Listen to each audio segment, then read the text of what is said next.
Soy Daniel Pernas de DPS Trading y aquí estamos con un nuevo video resumen. Terminamos un año bursátil 2023 que ha sido muy positivo para las bolsas. Tras un mal 2022, tanto la bolsa americana como la bolsa europea han tenido muy buen desempeño. Por el lado americano sobresale el Nasdaq 100 anotándose más de un 53% de rentabilidad, mientras que por el lado europeo sobresale el índice italiano MIB con un 28% de ganancias durante este año. Además, también tendríamos al S&P con un 24% de rentabilidad, al IBEX con más de un 22%, al DAX con más de un 20%, por lo que en general la mayoría de índices lo han hecho bastante bien. Por el lado negativo tendríamos al FTSE con apenas un 3,78% de rentabilidad y ya si dirigiésemos la mirada a China, pues sigue sin levantar cabeza. Veremos si para 2024 hacen algún tipo de suelo, pero de momento no están para muchas alegrías. Ahora vamos a ver varias diapositivas muy potentes, varias diapositivas que nos podrían indicar de cara al 2024 qué sería más probable para las bolsas. La primera de ellas hace referencia al S&P 500 y es que el S&P 500 se ha quedado muy pero que muy cerquita de marcar nuevos máximos de la historia. ¿Y por qué es tan importante que supere los máximos de la historia? ¿Por qué es tan importante que supere el nivel de 4.818? Por dos motivos. Un motivo sería a nivel técnico porque estaría activando una gran estructura de segundo impulso alcista, lo veremos después cuando analicemos los gráficos, pero otro motivo también sería a nivel estadístico, y es que en caso de entrar en subida libre, cuando esto sucede después de un año sin marcar nuevos máximos de la historia, tendríamos estadísticas bastante favorables. Desde el año 1950, 14 veces el S&P 500 ha marcado nuevos máximos de la historia después de un año sin haberlos marcado, y de esas 14 veces anteriores, en 13 de ellas, al cabo de un año hemos tenido retornos positivos, es decir, en el 92,9% de las 14 veces anteriores hemos tenido ganancias a un año. ¿Y cuáles serían estas ganancias medias? Serían de ni más ni menos del 14,9%, unas ganancias bastante importantes. A 6 meses serían del 8,3%, a 3 meses del 4,8% y un mes del 1,8%. Habrá que estar atentos, por tanto, a ver si próximamente el S&P 500 bate máximos históricos. Bien, nos vamos a la siguiente diapositiva que hemos visto alguna vez y que nos indica cuál es el comportamiento del S&P 500 según el ciclo presidencial. En Estados Unidos tenemos un ciclo presidencial bajo el nuevo presidente Biden y más concretamente estaríamos en el cuarto año, en el año en que se van a celebrar las elecciones. Fíjate que el tercer año del ciclo suele ser el más positivo y sobre todo suele ser positivo cuando se trata de un nuevo presidente. Aquí lo tenemos, con una rentabilidad media del 20,1%. No anduvo tan lejos, ¿no? Porque este año hemos tenido una rentabilidad en el S&P del 24%. Veremos si para 2024 se cumple la estadística y también tenemos retornos positivos. En esta siguiente diapositiva lo tendríamos más desglosado. Tenemos desde el año 1952 11 presidentes de Estados Unidos, el último Joe Biden, que tuvo un primer año de mandato con una rentabilidad muy por encima de la media del 6,8%, lo compensó en el segundo año, que fue 2022, con una rentabilidad muy negativa del menos 19,4%. Este tercer año todavía no está actualizado en la tabla, pero sería un poquito en línea con la media del tercer año, que sería un 20,1%. Este año hemos tenido más de un 24%, por tanto bastante parejo, y a ver si para 2024 también nos trae una nueva alegría. Ahora vamos a una nueva estadística que me parece muy potente, ya me diréis en comentarios. Aquí esta estadística nos hace referencia a qué sucede cuando los dos últimos meses del año, es decir, la suma de noviembre y diciembre, nos dan una ganancia superior al 10% en el S&P 500. Esto desde el año 1954 solo se ha producido en 6 ocasiones. La muestra no sería demasiado amplia, pero fíjate la rentabilidad media a un año que nos ofrecería, de ni más ni menos del 19,5%. Muy por encima de la rentabilidad histórica del S&P 500 desde el año 1950, que es del 9,1%. Además, en el 100% de los casos hemos tenido retornos positivos, por tanto, aquí certezas no tenemos ninguna, pero tenemos una nueva estadística potente a nuestro favor. La siguiente diapositiva también redundaría un poco en lo mismo, en este caso ampliado a todo el año, y es que cuando tenemos años potentes con rentabilidades superiores al 20%, los retornos próximos a un año serían superiores que cuando no se producen estas rentabilidades tan grandes. Es decir, este año 2023 tuvimos una rentabilidad superior al 20% y cuando esto sucede, la estadística se mueve a nuestro favor. Aquí tenemos la distribución de probabilidades. Un año normal sería la distribución dibujada en color gris y si te fijas, cuando se produce una rentabilidad de más del 20% anual, esta distribución de probabilidades se mueve a la derecha, con lo cual estamos inclinando todavía más las probabilidades de tener ganancias durante 2024. Vamos a ver también qué sucede finalmente con el rally de Navidad. Lo hemos visto la semana pasada, todavía quedan 2 días más, el día 2 y el día 3 de enero. Sería interesante obviamente que también tengamos esa estadística del rally de Navidad a nuestro favor. No la voy a comentar de nuevo porque la vimos la semana pasada. Ahora, el siguiente gráfico también me parece bastante interesante. Aquí nos indica desde el año 2014 al 2023, con un color azul clarito, el número de días negativos en el SP500 y con un color azul oscuro, el número de días positivos en el SP, teniendo este año, como cabría esperar, más número de días positivos que negativos. Pero aquí lo interesante es ver cuántos días han tenido movimientos superiores al 1% o más. En 2023 únicamente han sido 63 días, que está bastante en relación con la media histórica. Compáralo con el año 2022, que han sido de 122 días con movimientos diarios de más del 1%. ¿Qué quiere decir esto? Que durante 2023 obviamente se ha reducido la volatilidad, lo cual ha favorecido las subidas en bolsa. Ahora vamos a sacar la bola de cristal como hacen distintas gestoras. Aquí tenemos las proyecciones del SP500 para el año 2024. Fíjate la gran variabilidad. Tenemos a JP Morgan bastante negativo, Morgan Stanley, Wells Fargo, Societe Generale, Bank of America, Goldman Sachs, etc. Es decir,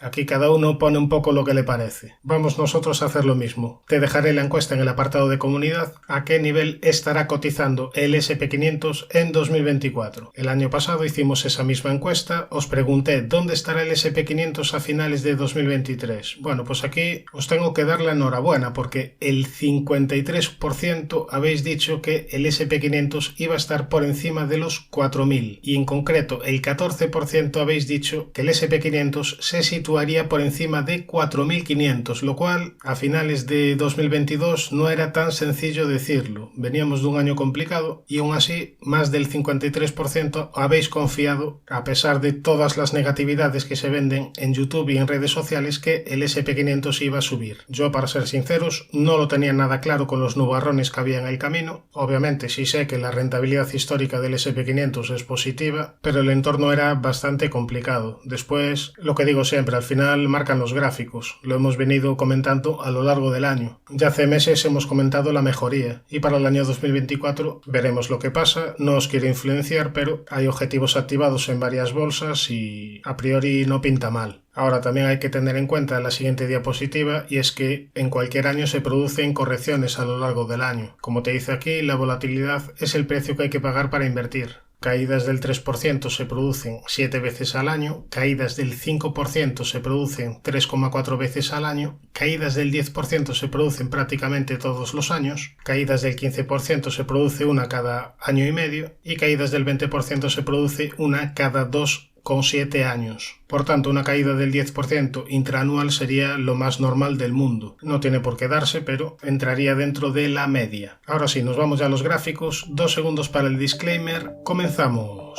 Vamos a empezar por el Nasdaq 100, el índice ganador a lo largo de 2023 con rentabilidades superiores al 50%, apoyado por las grandes tecnológicas. Aquí la primera señal de mejoría en 2023 vino tras la superación de la directriz bajista principal. Después comentamos este nuevo canal descendente que rompió al alza y la última señal vino aquí en este apoyo a la media, rompiendo de nuevo un canal descendente al alza. Recientemente ha superado máximos de la historia. Como única resistencia tendríamos los 16.969, como primera zona de soporte tendríamos los 16.560 aproximadamente, los 16.190, la zona de la media, el hueco alcista y los 14.058 puntos. Buen aspecto técnico del Nasdaq 100, de momento sin señales de debilidad.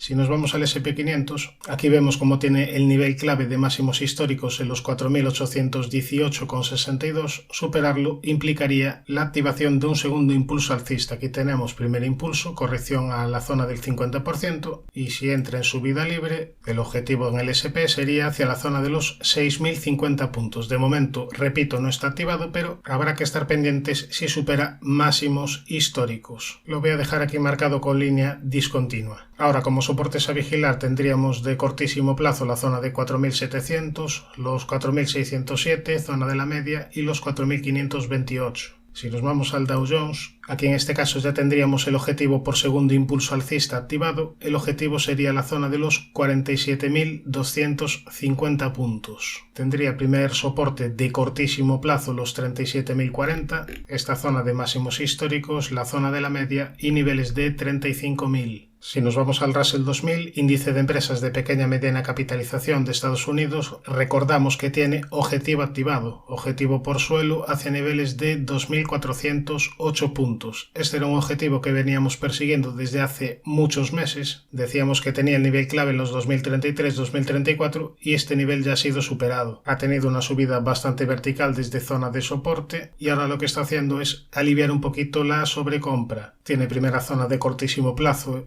en torno de los 2020, después ya muy importante la zona de la media, los 1827 y los 1644 puntos. Nos vamos ya para Europa, vamos a ver el aspecto técnico del índice alemán DAX, pero antes permitidme, no suelo hacerlo mucho porque me gusta ir al grano, pero muchísimas gracias, ya somos más de 13.000 en el canal. Perdón por la última broma porque muchos habéis picado, pero con todo el apoyo que me estáis dando, ¿cómo voy a dejar el canal? Ahí seguiremos un año más, ahí seguiremos compartiendo análisis con todos vosotros. Muchísimas gracias de nuevo por vuestro apoyo. Vamos ya a continuar. Y si es la primera vez que me estás viendo, suscríbete y activa las notificaciones para no perderte ningún vídeo. Ahora sí, ya vamos directamente, no me lío más. Aquí tenemos el gráfico del DAX que tiene objetivo activado por segundo impulso alcista hacia niveles de 19.720. Estamos viendo que ya son varios índices que tienen objetivos activados y aquí en el índice alemán tendría primera zona de resistencia, vamos a ajustarla, esta directriz que viene uniendo máximos y niveles de 17.003. Primera zona de soporte de cortísimo plazo los 16.630 y los 16.529. Después ya la zona de los 16.070 y la zona de la media de 200 sesiones que ya está girada al alza. Ya el soporte importante de medio plazo pasaría por niveles de 14.630. Nos vamos al Eurostoxx, que también tendría objetivo activado por segundo impulso alcista. En este caso el objetivo sería la zona de los 5.300 puntos. Tiene un soporte importante en los 3.993, es decir, en esta zona sombreada amarilla. Aquí decíamos que era un soporte muy importante de medio largo plazo y desde esta zona justo fue desde donde vino este último gran rebote. Ahora en el corto plazo tendría primera zona de soporte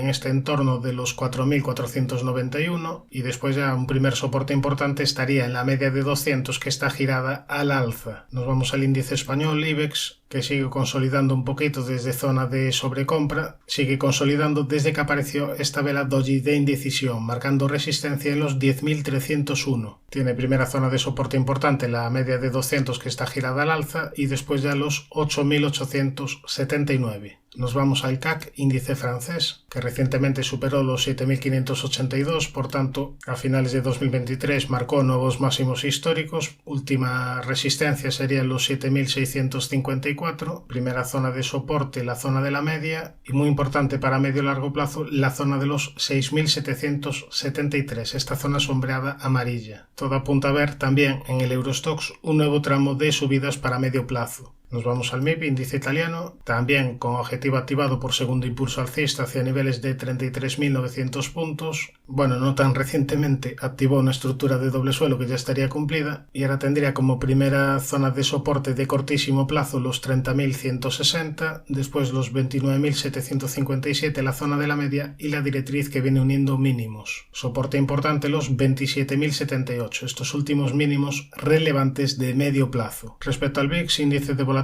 del SP500, aquí tenemos el gráfico que marca soporte en niveles de 11,61, primera zona de resistencia los 13,22, los 14,62 y la media de 200 sesiones que está en fase descendente. En el apartado de acciones vamos a ver varias compañías que me habéis pedido el análisis Vamos a empezar por Abbott Laboratorios, que la última década ha tenido un comportamiento muy bueno, aunque en los últimos años ha venido corrigiendo. De momento esta corrección se ha frenado en la zona de los 89,67, aquí parece haber hecho, al menos para corto plazo, una especie de suelo, aunque de momento no ha superado ninguna resistencia importante. La primera sería la directriz bajista principal, pero sobre todo mejoraría el gráfico en caso de superar los 115,83, en caso de superar esta zona de máximos, porque estaría activando una estructura de doble suelo. En ese escenario lo más probable ya sería ir a testear la zona de máximos históricos, que pasaría por los 136,17. Nos vamos a la siguiente, MicroStrategy, una compañía que analizamos en varias ocasiones porque tenía activado una estructura de doble suelo que al final terminó cumpliendo. La verdad, el comportamiento fue bastante de libro, tuvo varios apoyos en la media de 200, el último fue aquí en esta zona donde decíamos que mejoraba tras la superación de esta directriz que venía uniendo máximos, y bueno, desde aquí rebote bastante fuerte, superando los 475,09. Se trata de una acción bastante volátil y bueno, una vez que te cumple el objetivo, yo ahora sería ya un poquito más precavido. Eso sí, continúa en tendencia alcista mientras sea capaz de respetar los 306, tendría primera zona de soporte los 475 y la zona de la media, además de este hueco alcista que dejó en el camino. Primera zona de resistencia los 689,35 y después ya los 891,38. Nos vamos a una compañía europea muy potente, Ferrari, creo que no necesita presentación, compañía muy interesante, pero que estaba cotizando ya a valoraciones bastante exigentes. Es complicada pillarla a una buena valoración, aquí quizás la última oportunidad la dio tras apoyarse en la directriz alcista que venía uniendo mínimos y tras la activación de esta figura de doble suelo. A partir de ahí tuvo dos apoyos en la zona de la media, superó máximos históricos y el rebote fue bastante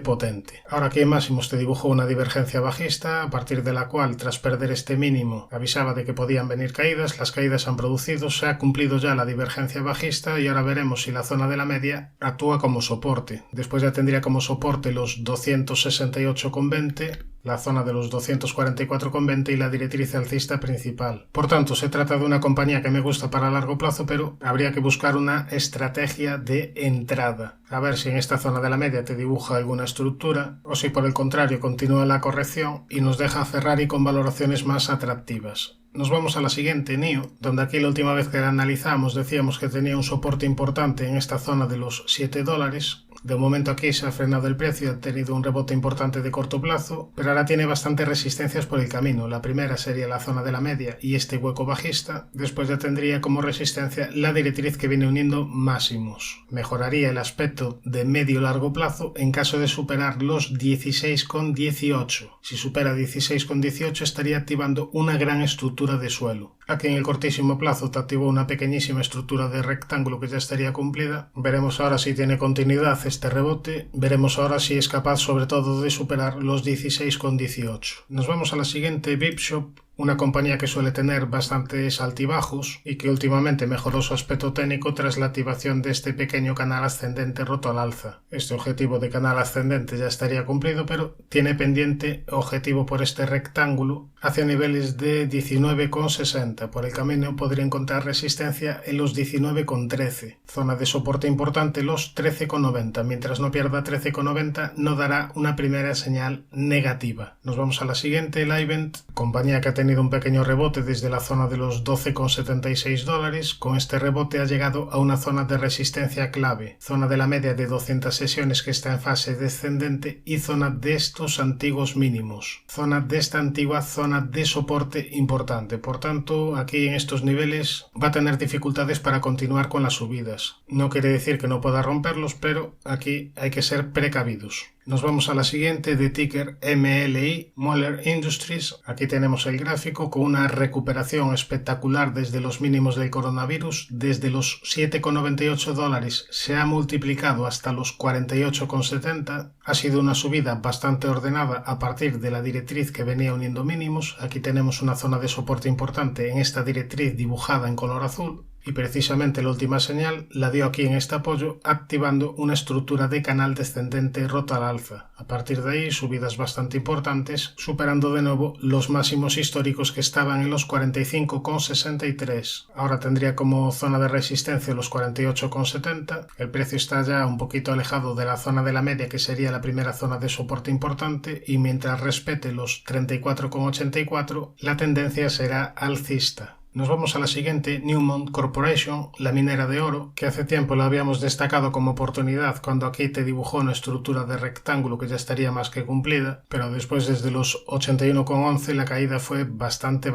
vertical. Fíjate que la media no actuó de soporte, en primera instancia sí actuó de soporte la directriz que venía uniendo mínimos, pero ahora recientemente también se ha perdido esta directriz. Por tanto, acción bastante volátil, yo le exigiría que me formase alguna estructura clara. Por ejemplo, aquí si te hace una estructura tipo rectángulo como la que habíamos comentado anteriormente, pues se podría valorar. En el corto plazo ha superado esta zona sombreada azul, lo cual es importante, pero por lo menos para mí no me resulta suficiente para entrar en el valor. ¿Se podría esto tomar como una especie de hombro cabeza hombro invertido? Sí, se podría tomar, pero tampoco lo veo excesivamente claro y tiene bastantes resistencias por el camino. La primera, esta directriz que viene uniendo máximos, los $45, los 51,70 o por ejemplo los 53,79. Tendría primera zona de soporte este hueco alcista, la zona de la media y los 37,26. Veremos si es capaz de la media de 200 sesiones girarse al alza y empezar a funcionar de soporte. Eso sería positivo para ver más subidas. Vamos a ver ahora una compañía que forma parte del Russell 2000, que hemos visto que tiene un objetivo importante de medio largo plazo, y una de las compañías que forman parte del índice sería esta,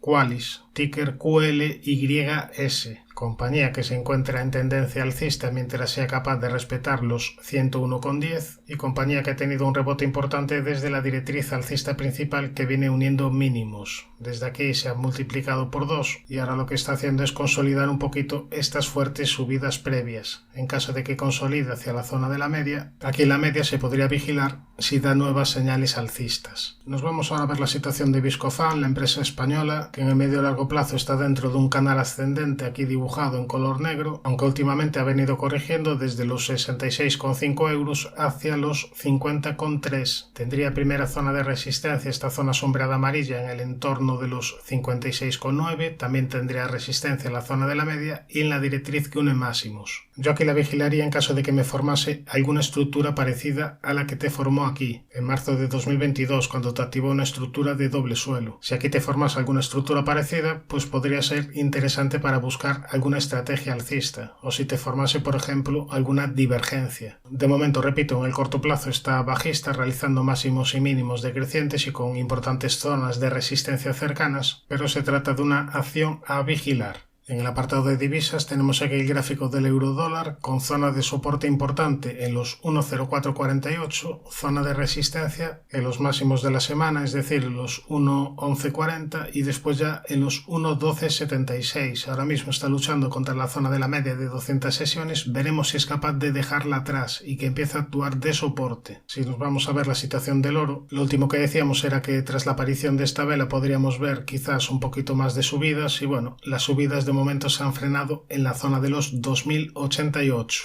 Esta sería la primera zona de resistencia. Después, como siguiente zona, tendríamos los máximos de esta vela peligrosa en los 2146. Aquí avisamos de que podíamos tener caídas tras la aparición de esta vela y los máximos, por tanto, suponen una zona de resistencia importante. Como zona de soporte tendríamos los 1973, la zona de la media y los 1930. Respecto a la plata, tendría primera zona de resistencia los 24,60 y después los 25,92, primera zona de soporte a la media y los 22,50. Respecto al petróleo Brent, aquí tenemos el gráfico horario donde decíamos que había mejorado su aspecto técnico tras superar esta zona de máximos y tras girarse la media al alza. Decíamos que la media era zona de soporte, se apoyó varias veces en esta zona de la media y tras perder la directriz alcista que venía uniendo mínimos, tras perder esta zona de la media, desde ahí han venido caídas. Ahora tendría como primera zona de resistencia los 78. En caso de superar esta zona de 78, ya la siguiente zona sería la zona de la media, que ahora ya está girada a la baja. Suscríbete al canal si te ha gustado toda esta información y no te olvides de activar la campana para no perderte ningún vídeo. Un saludo, mucha precaución, buenas inversiones y sobre todo, ¡feliz año 2024!